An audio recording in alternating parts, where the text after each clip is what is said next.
साथियों नमस्कार। सार शब्द भेद सतपुरुष चैनल में आप लोगों का स्वागत है। और आज हम नेटवर्क की समस्या की वजह से खेतों में आए हुए हैं। अर्थात गांव के अंदर नेटवर्क सही नहीं है। इसलिए हम चाहते हैं आपको जो जानकारी मिले उसे आप सही तरह समझ सकें। इसलिए नेटवर्क में आने के लिए हमें खेतों में आना पड़ा है। और आज का सवाल है, एक व्यक्ति ने पूछा है कि मृत्यु का रहस्य क्या होता है। अब उन्होंने मौत का रहस्य पूछा है, लेकिन हम इस सवाल को कैसे समझें। तो चलिए, मृत्यु के पहले के विषय में भी हम बतलाएँगे, मृत्यु के समय के विषय में भी हम बतलाएँगे और मृत्यु के बाद के विषय में भी हम आपको बतलाएँगे। सबसे पहले चलते हैं, सद्गुरु कबीर साहब मृत्यु के विषय में क्या कहते हैं। अर्थात सद्गुरु कबीर साहब ने भूतकाल, भविष्यकाल, वर्तमान काल की बातें अपने वाणियों में बोल कर गए हैं और उसे कमी है समझने की। अगर आप लोग समझ सकते हैं, तो संसार के सारे ग्रंथ कम पड़ जाएँगे, जितनी वाणियाँ कबीर की हैं और जितना उन्होंने समझा दिया है, तो बहुत सरलता से आप समझ जाएँगे। चलिए, कबीर साहब मृत्यु के विषय में क्या कहते हैं।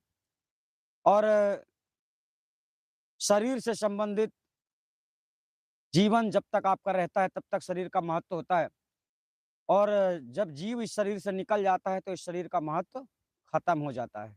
तो चलिए, इसी बात को लेकर सद्गुरु कबीर साहब एक ऐसी वाणी में शब्द बतलाते हैं, जिसमें शरीर और आत्मा दोनों बातें कर रही हैं। जैसे हम और आप मित्र हो गए और हम और आप दोनों मित्र हैं ना, काफ़ी समय से साथ में रह रहे, लेकिन अचानक आप हमको छोड़ कर जाएँगे, तो हमको दुःख होगा, हमको दर्द होगा, तकलीफ़ होगा आपसे बिछड़ने का, क्योंकि आपका हमारा प्रेम हो चुका है। परंतु इसी बात को समझाने के लिए सद्गुरु कबीर साहब अपने प्रसंग में, अपनी वाणियों में क्या कह रहे हैं, उस बात को जानना है। एक शब्द है, कहते हैं, काया बोरी चलत प्राण काहे रोई, काया बोरी चलत प्राण काहे रोई। अब इस शब्द को ठीक से समझना। काया बोरी यानी सदगुरु कबीर साहब कह रहे, जब आत्मा इस शरीर से छूटती है, तब शरीर को बहुत तकलीफ होता है, बहुत दर्द होता है। कुल मिलाकर आप यूं समझिए ना कि कोई मरना नहीं चाहता है, कोई मरने की इच्छा नहीं करता है, कोई मरने की इच्छा कब करता है, जब उसकी इच्छा पूरी नहीं होती है, जब वह बहुत दर्द झेलता है, बहुत तकलीफ झेलता है, बहुत टेंशन हो जाता है, बहुत समस्याएं हो जाती हैं। तब ऐसे हालातों में बहुत लोग अकस्मात कोई फांसी लगा लेता है, कोई जहर खा लेता है ना, यानी अपनी हत्या स्वयं से कर लेते हैं, जिसे कहते हैं खुदकुशी। परंतु स्वयं की मर्जी से खुशी खुशी कोई भी व्यक्ति मरना नहीं चाहता और कोई भी जीव नहीं मरना चाहेगा। जितने जीव संसार में शरीरधारी हैं, तो क्या शब्द कहता है, काया बोरी चलत प्राण काहे रोई। अर्थात सदगुरु कबीर साहब कह रहे हैं कि ऐ शरीर, जब प्राण तुझे छोड़कर जाने लगे, तो तू क्यों रो रहा है, क्यों दर्द महसूस कर रहा है, क्यों अकेलापन महसूस कर रहा है। क्यों? क्योंकि हम साथ थे। यानी आत्मा जब तक शरीर के अंदर साथ में रहती है, आत्मा और शरीर का जब तक साथ होता है, तब तक बड़ा प्रेम होता है। कष्ट इस शरीर में किसको होता है? आत्मा को। लेकिन आत्मा को कष्ट कैसे होता है? शरीर से होता है। शरीर तो आप जानते हैं कि शरीर एक ऐसी चीज है जो भौतिक है, पंचभौतिक है। और पंचभौतिक तत्वों में दर्द नहीं है, क्योंकि ये जड़ है। दर्द किससे होता है? चेतन को। हमारे अंदर जो आत्मा है, अगर इसमें आत्मा ना हो, तो इस शरीर को कितने टुकड़े कर दिए जाएँ, कुछ महसूस नहीं होगा, क्योंकि महसूस करने वाला नहीं है। मतलब हमारे शरीर के अंदर दर्द झेलने वाला, दर्द सहने वाला, दुःख को समझने वाला कौन होता है? आत्मा होती है। अब आत्मा में 2 चीज़ें हैं, एक तो आप समझो आत्मा अविनाशी है, दूसरा आप समझ लीजिए कि शरीर में अगर आत्मा ना हो तो शरीर को कोई तकलीफ हो ही नहीं सकती, कोई दुःख हो ही नहीं सकता, है ना? तो दुःख किसे होता है? आत्मा को। लेकिन यहाँ वार्तालाप चल रही है कि शरीर जो है, सदैव रहना चाहता है। कोई इंसान ऐसा नहीं चाहता कि मैं मर जाऊँ, कोई ऐसा नहीं चाहता कि मुझे तकलीफ हो, कोई ऐसा नहीं चाहता कि मुझे दुःख हो, लेकिन होता है। ऐसा क्यों होता है? यह संसार का नियम है, सुख और दुःख। तो पहले आप समझिए कि काया यानी कि शरीर आत्मा को छोड़ने से डर रही है, आत्मा को खोने से डर रही है। शरीर कह रहा है कि हे प्राणनाथ, यानी कि आत्मा को कह रहा है कि हे प्राणनाथ, तुम मुझे छोड़कर कहाँ जा रहे हो? अर्थात शरीर जो है दर्द महसूस कर रहा है, तकलीफ महसूस कर रहा है, छोड़ना नहीं चाहता है आत्मा को।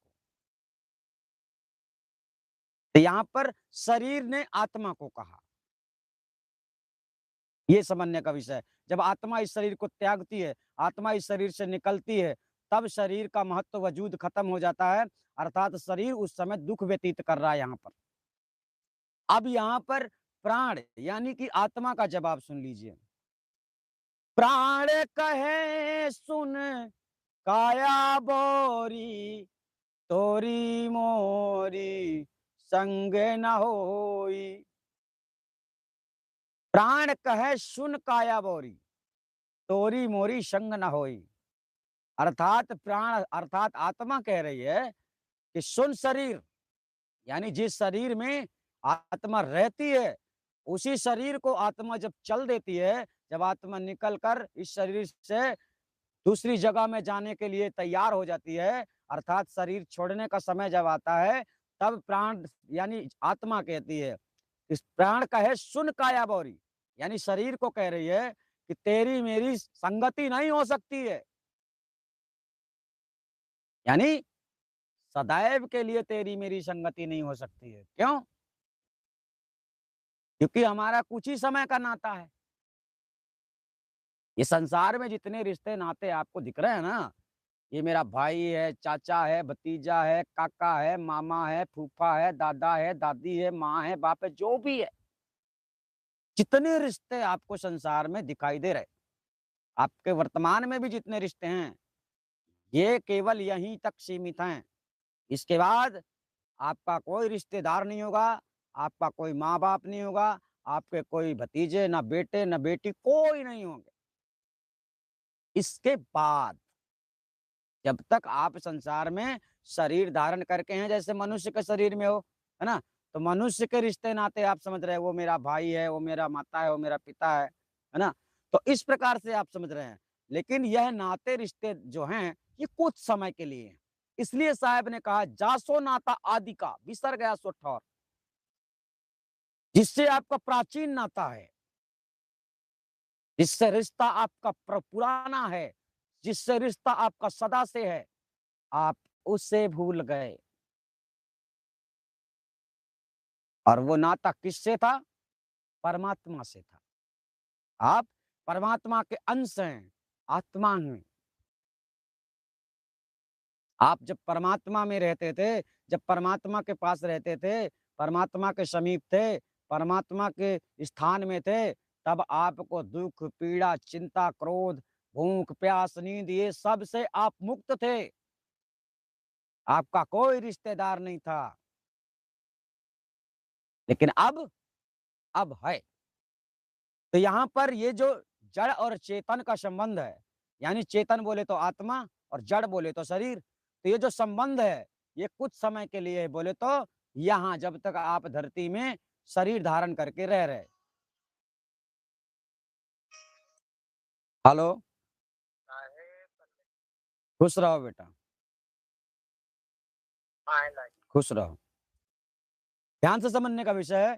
प्राण कहे सुन काया बौरी, तोरी मोरी संग न होई। यानी सदा के लिए कोई भी चेतन आत्मा एक शरीर में विद्यमान नहीं रहती है, और सदा के लिए कोई भी शरीर मौजूद नहीं रहता है।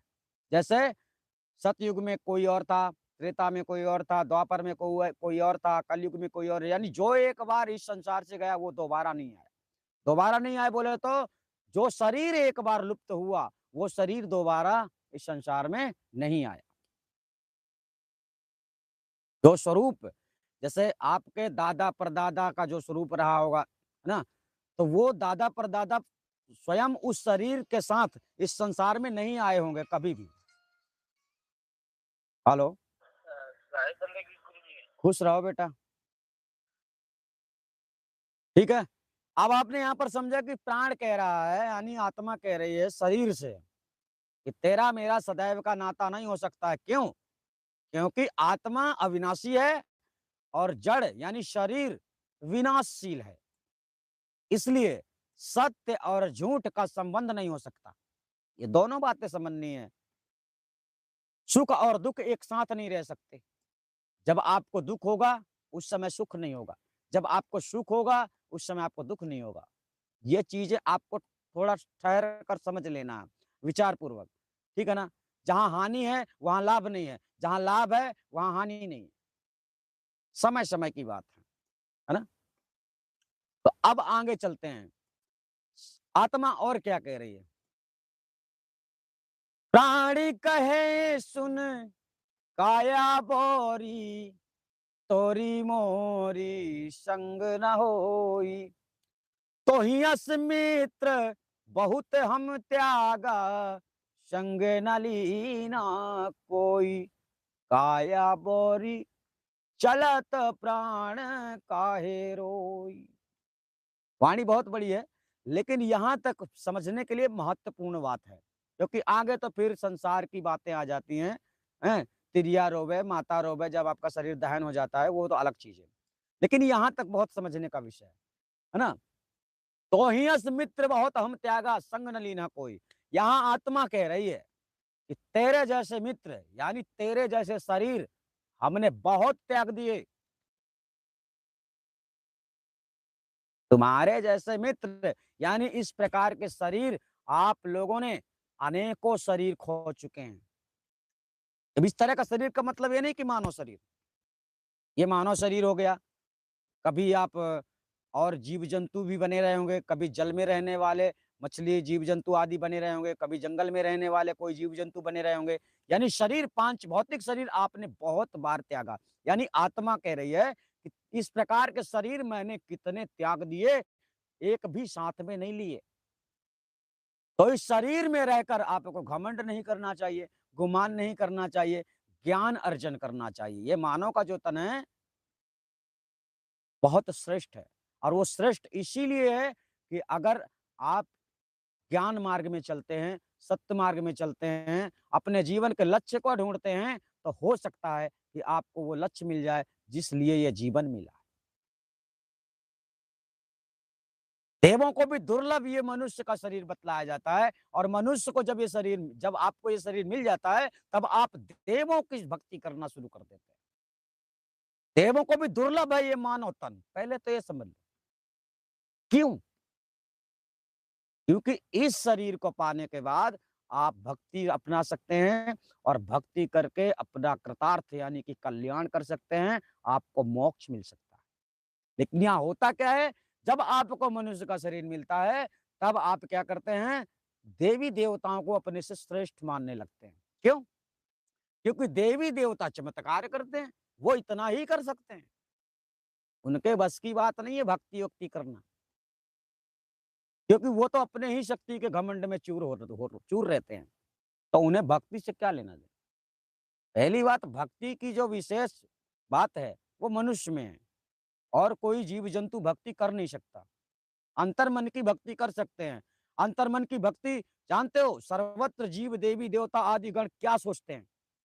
ये सोचते हैं कि हमें मनुष्य का तन प्राप्त हो, इसकी भक्ति वो करते हैं। पहली तो बात ये समझ लो, मनुष्य का तन बहुत ही श्रेष्ठ होता है, बहुत ही सौंदर्य होता है, लेकिन मनुष्य बनने के बाद लोग क्या करते हैं? पशुवत आचरण करते हैं। पशुवत आचरण करने का मतलब मनुष्य का तन मिला था उस पार ब्रह्म परमात्मा अविनाशी को जानने के लिए, उसे पाने के लिए, अपनी जगह में, अपनी दुनिया में वापस जाने के लिए, तो मनुष्य खुद आकर भटक जाता है और भटकाना शुरू कर देता है। भटक भी जाता है और भटकाता भी है। आप सबको निरंतर सोचना चाहिए, इस जगत को बनाने वाला कोई एक ही होगा। और जो जगत को बनाया है, उसी के सृष्टि काल में पाप भी हो रहा है, पुण्य भी हो रहा है, धर्म भी हो रहा है, अधर्म भी हो रहा है। तो ये तो उसने इस प्रकार का जाल बनाकर रखा हुआ है कि तुम कभी अपने घर वापस ना जा सको।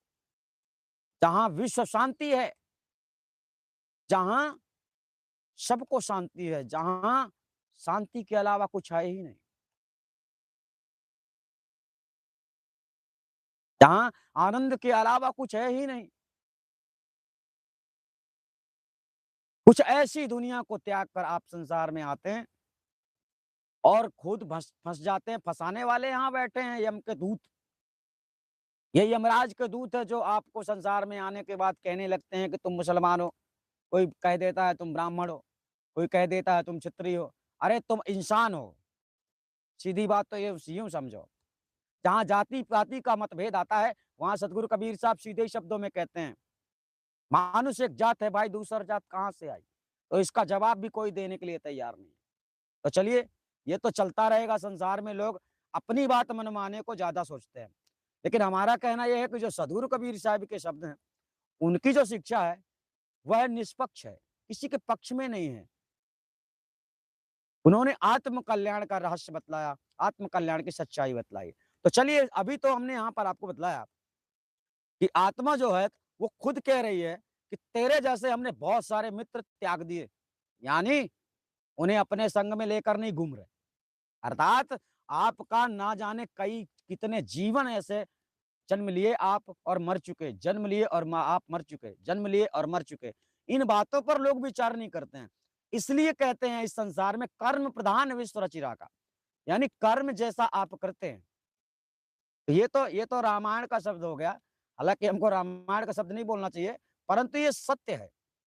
अब कबीर की वाणी में ऐसा शब्द कौन सा है? कबीर की वाणी में भी ऐसा शब्द है जिसमें कर्मों के विषय में बतलाता है कि आपको आपको क्या करना है। जैसा कर्म किया है तुमने वैसा ही फल पाएगा। बोया वृक्ष बबूल का फल आम कहां से खाएगा?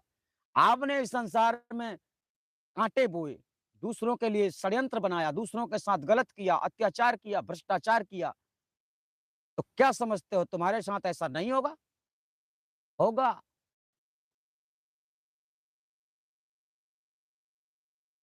उसी अत्याचार को भोगने के लिए, उसी कष्ट को भोगने के लिए जो तुमने दूसरों को दिया है, उसी कष्ट को भोगने के लिए तुम्हें दूसरी योनि प्राप्त होने वाली है। ये आप ध्यान रखना। और वो कौन सी योनि है, वो तो तुम्हारे कर्तव्य ही बतलाएंगे। तुम्हारे कर्तव्य यानी कर्म बतलाएंगे कि तुम्हें अब दंड पाना है, उसी हिसाब से तुम्हें शरीर मिल जाएगा। अब मान लीजिए अगर आप भक्ति करते हैं, वास्तव में अगर आप भक्ति करते हैं, वास्तव में आपकी परमात्मा से लगन है, लेकिन कुछ कमी पड़ जाने के कारण आपको सच्चा सदगुरु नहीं मिल पाता है, और अगर सच्चा सदगुरु आपको नहीं मिल पाता है, तो पुनः भक्ति करने के लिए आपको मनुष्य का शरीर मिलता है। ये भी ध्यान रखना, क्योंकि कर्म ही बतलाते हैं कि तुम्हें कौन सा दंड मिलने वाला है। अगर तुमने भक्ति किया है, तो भक्ति का परिणाम भक्ति होता है। भक्ति का परिणाम क्या होता है? भक्ति। यानी वास्तविक भक्ति तक जब तक आप नहीं पहुंचते, वास्तविक भक्ति क्या है? जब तक आत्मा परमात्मा को नहीं जान लेती, वो वास्तविक भक्ति है। और दूसरी बात एक और है, भक्ति की कई शाखाएं लोगों ने बना के रखी हैं। 3 शाखाएं भक्ति की, कनिष्ठा भक्ति, मध्यम भक्ति, उत्तम भक्ति, है ना? तो आप किस भक्ति में हैं? अगर आप पूजा पाठ कर रहे हैं तो आप कनिष्ठा भक्ति में हैं। पूजा पाठ अगर आप कर रहे हैं, पूजा पाठ, तंत्र मंत्र का जाप करते हैं तो आप कनिष्ठा भक्ति में हैं। अगर आप ध्यान वाली साधना कर रहे हैं तो आप मध्यम भक्ति में हैं। इसमें ध्यान वाली साधना में निरंजन तक की साधना आती है। हालाँकि निरंजन तक नहीं पहुँच पाएँगे आप, यानी कि दुनिया को बनाने वाला जो है, ये मध्यम भक्ति में आता है। उत्तम भक्ति में आता है पार ब्रह्म परमेश्वर। और पार ब्रह्म परमेश्वर को पाने के लिए एक सच्चे गुरु का होना ज़रूरी है, सच्चे गुरु को मिलना ज़रूरी है। और सच्चे गुरु से मिलने के लिए आपको आपके अंदर परमात्मा के प्रति सच्चा प्रेम भी होना अनिवार्य है। क्योंकि सद्गुरु आपकी जाँच करते हैं, आपने कितना समझा और आप में क्या कमी है, वो सारी कमी पूरी करने के लिए आपको ट्रेनिंग दी जाती है। और उस ट्रेनिंग में जैसे कि आर्मियों की ट्रेनिंग होती है ना, बहुत लोग फेल हो जाते हैं। ऐसे ही विरले लोग इस मार्ग में चल पाते हैं। चलते-चलते बहुत लोग थक जाते हैं। तो ये ट्रेनिंग दी जाती है ताकि आप अंतिम समय में हारो नहीं। आर्मी की ट्रेनिंग कैसी होती है? कि जब मृत्यु समीप आए ना तो डर ना रहे, देश की भक्ति हो। ठीक इसी प्रकार से परमात्मा की भक्ति में प्राण न्यौछावर करने तक की क्षमता होनी चाहिए और तीव्र बुद्धि होनी चाहिए, पूर्ण विश्वास होना चाहिए और सत्य और असत्य का ज्ञान होना चाहिए। यहाँ चलता क्या है? यहाँ ऐसा नहीं चलता है। सुनी-सुनाई बातों पर ही संसार चल पड़ता है। ठीक है? अब चलिए यहाँ तक तो आपने समझ लिया कि आत्मा इस शरीर से दूसरे शरीर में, दूसरे शरीर से तीसरे शरीर में, तीसरे शरीर से चौथे शरीर में, अर्थात इस प्रकार से भ्रमण करते रहती है। इसी को कहते हैं 84 लक्ष योनियों में भटकना। भटकने का मतलब जब मानव होकर तुम सुखी नहीं हो, तो तुम्हें कौन-सा ऐसा शरीर मिलने वाला है जिसमें तुम सुखी रहोगे? इस ब्रह्मांड में ऐसा कोई शरीर नहीं है। चाहे वह दिव्य शरीर हो, चाहे लौकिक शरीर हो, चाहे पारलौकिक शरीर हो, चाहे कैसा भी शरीर हो। सोचो ना कि जो जिन्हें हम लोग ब्रह्मा, विष्णु, महेश कहते हैं, वो लोग भी सुखी नहीं है। इनके भी समय में विवाद हुआ, लड़ाई हुआ, झगड़ा हुआ, दंगा हुआ, फसाद हुआ। इन्होंने भी बहुत युद्ध किया, युद्ध जीता, ये सब पहले से चलता आ रहा है। तो तुम तो एक नॉर्मल मनुष्य हो, बहुत नॉर्मल, बहुत नीचे मतलब बहुत नीचे हैं आप, बहुत छोटे हैं उनसे। उनकी भांति आप कीड़े-मकोड़े हैं। आप यूँ समझ लीजिए। कीड़े-मकोड़े जिनको आप पैर में रौंदते हैं, वो आपसे लड़ने की क्षमता कर सकते हैं, लड़ने का साहस कर सकते हैं, आपको मारने का साहस कर सकते हैं। लेकिन इस संसार में तो ऐसे-ऐसे लोग हैं, जो खुद को भगवान भी समझते हैं। ऐसे बहुत पागल हैं। दूसरे लोग भी उनको भगवान समझते हैं, वो भगवान है। भगवान को किसी ने नहीं देखा, पहली बात तो समझ लो। जिसे भगवान कहा जाता है, उसे किसी ने नहीं देखा, क्योंकि वो चोर है। वह आपको मूर्ख बना रहा है, वह आपको सही रास्ता नहीं दे रहा है। इसलिए आपके इस संसार में उसी ने इस संसार को बनाया है और उसी ने जाल बिछाया है कि आप लोग कोई भी निकल ना पाओ। इसीलिए हिंदू किसी को मुस्लिम, किसी को सिख, किसी को ईसाई, किसी को यानी जिसके दिमाग दिमाग में जो आया, ऐसा जाल बिछा दिया कि कहीं न कहीं तो फँसोगे। आप सब फँसे हैं। संसार से 84 लक्ष योनियों से आप बाहर नहीं जा सकते, आपको भटकना ही है। अर्थात जब तक शरीर धारण करते रहोगे, तब तक पीड़ा सहते रहोगे। क्या बतलाया आत्मा ने यहाँ पर? तोहियस मित्र बहुत हम त्यागा।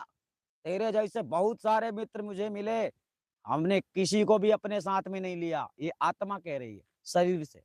तो आत्मा के शरीर में रहते आप समझिए, जब तक आपके शरीर में आत्मा है, तब तक लोग आपको मानते हैं, तब तक लोग आपको जानते हैं, समझते हैं, पहचानते हैं, आपसे प्यार करते हैं। लेकिन जब आपके अंदर से ये शरीर से आत्मा निकल जाती है, तो इस शरीर का कोई महत्व नहीं होता। तुम्हारे रिश्तेदार ही बोलते हैं, "जल्दी इसको हटाओ, जल्द से जल्द इसको हटाओ।"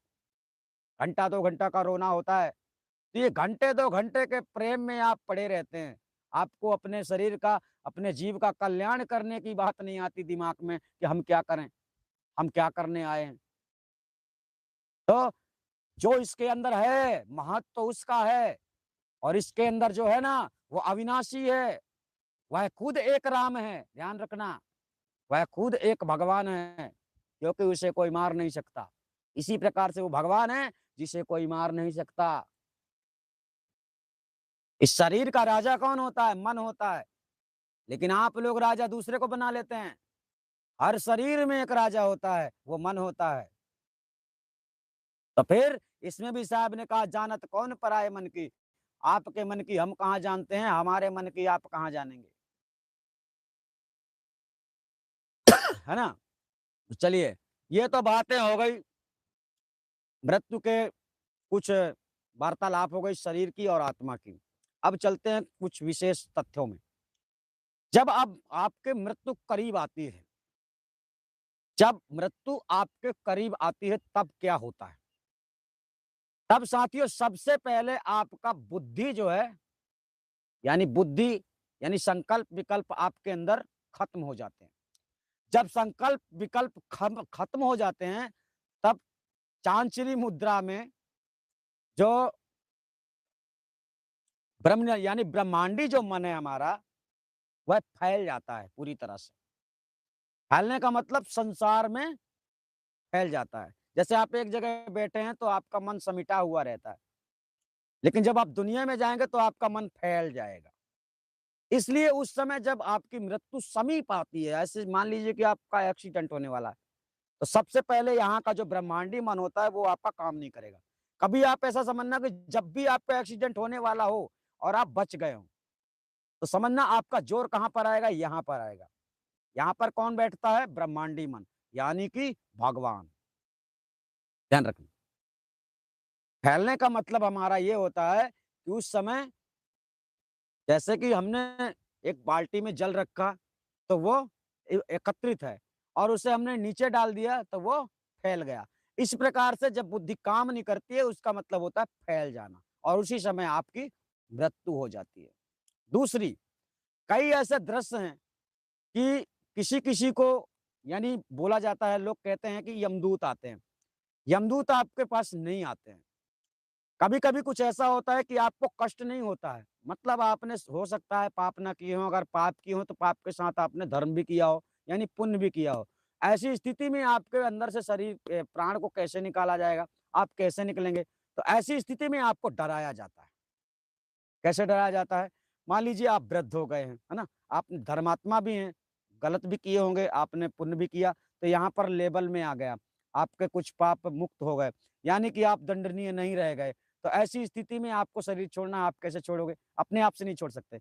ऐसी स्थिति में ब्रह्मांड में एक नियम है, जिसमें ऐसे-ऐसे स्वरूप से आपको डराया जाता है कि आपका शरीर से अपने आप आत्मा शरीर को छोड़ देती है। जैसे नहीं कहते कि लोग कि कोई चाय पी के मर गया, कोई पानी पी के मर गया, यानी पानी पी के बैठा रहा और मर गया, पता ही नहीं चला किसी को। ये ऐसी स्थिति वर्तमान की होती है, और जो पहली स्थिति हमने बतलाई है, वह भूतकाल की है, और अभी जो हम बतला रहे हैं ये वर्तमान की है। अब आने वाला भविष्य यानी मरने के बाद की जहाँ बात करते हैं, इसमें भी कई बातें हैं। कई बार ऐसा होता है साथियों कि कोई मर जाता है ना, तो उसे काफ़ी समय तक पता ही नहीं चलता है कि मैं मर चुका हूँ। मर तो गया है। ऐसा अक्सर कब होता है? जब एक्सीडेंट से कोई मरता है या फिर अकस्मात मरता है। मान लीजिए आप फांसी लगा चुके हैं, तो भी आपको यकीन नहीं होगा कि मैं मर चुका हूँ। आप उड़ेंगे, आपको ऐसा लगेगा कि मैं उड़ रहा हूँ, लेकिन आप मर चुके हैं। ये आपको पता नहीं चलेगा। कुछ समय बाद पता चलेगा, यानी ऐसी आत्माएँ काफ़ी समय तक भटकती हैं, जिसे अकस्मात मृत्यु कहा जाता है। ऐसी आत्माएँ कुछ समय तक यकीन ही नहीं होता उनको कि हम मर गए। प्रॉब्लम ये होता है। तो वो अपने शरीर को ढूँढते हैं, ऐसी आत्मा यानी जीवात्मा। परंतु शरीर जब जला दिया जाएगा या फिर दफन कर दिया जाएगा तो कहाँ से मिलेगा? नहीं मिलेगा। तो ऐसी आत्माएँ कुछ लोगों को परेशान कर देती हैं, ऐसा होता है संसार में। लेकिन जिसका समय वास्तविक में कर्मों के अनुसार पूरा हो जाता है, कर्मों के अनुसार। समय कैसा पूरा होता है? कर्मों के अनुसार, ठीक है? ऐसा समय पूरा नहीं होता, घड़ी, दिन, घंटा, ऐसा विधान में नहीं है कि इसकी मृत्यु इतनी समय है, ऐसा नहीं है। कर्मों के अनुसार अगर आपका समय पूरा हो चुका है, तो आपकी मृत्यु निश्चित है। कर्मों के अनुसार समय पूरा होता है। समय निर्धारित नहीं रहता है कि 1:30 बजे मरेगा, कि 3 बजे मरेगा, कि 5 बजे मरेगा, कि फलाने दिन मरेगा, कि ढैमाका दिन मरेगा, ऐसा नहीं है। कर्मों के अनुसार समय जब पूरा होता है, तब आप ऐसे व्यक्ति की जब मृत्यु होती है, तो वो पुनः दूसरे शरीर में तत्काल ही प्रवेश कर जाती है। अब रही बात, लोग कहते हैं कि 4 महीने में जीव प्रवेश करता है। जीव 4 महीने में प्रवेश नहीं करता। जीव तत्काल ही प्रवेश कर जाता है। लेकिन फ़र्क इतना है कि 4 महीने में वो जागृत अवस्था में आता है। समझे? यानी सोते रहना और जागना, इसमें अंतर है। तो चेतन के बिना जड़ में कोई कार्य हो ही नहीं सकता। जैसे जितने संसार में वृक्ष, पेड़, पौधे आदि आपको दिखाई दे रहे हैं ना, इस सब में चेतना है, यानी कि सब में जीव है, परंतु ये निर्जीव है, फ़र्क ये है। अब लोग समझ लेते हैं कि निर्जीव का मतलब उसमें जीव नहीं है, ऐसा नहीं है। अगर जीव नहीं होगा तो कोई पौधा बढ़ेगा नहीं,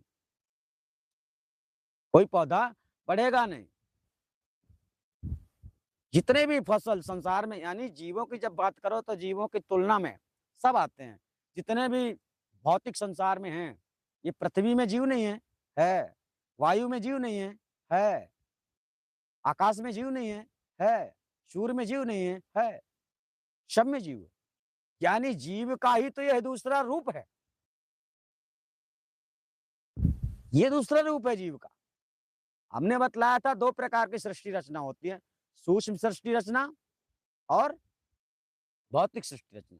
सूक्ष्म सृष्टि रचना जो दिखाई नहीं देती, वह चेतन आत्मा के माध्यम से चेतन स्वरूप में होती है, और ये जो भौतिक सृष्टि रचना है, यह दिखाई देती है और ये भी चेतन आत्मा के माध्यम से होती है ना? 2 प्रकार की सृष्टि रचना है, और 2 प्रकार यानी चेतन और जड़ मिलकर ही संसार दिख रहा है और संसार चलायमान है। ठीक है? आप समझ गए होंगे। हम आपसे फिर मिलेंगे, तब तक के लिए धन्यवाद। आप सभी अपना ख्याल रखना। नमस्कार।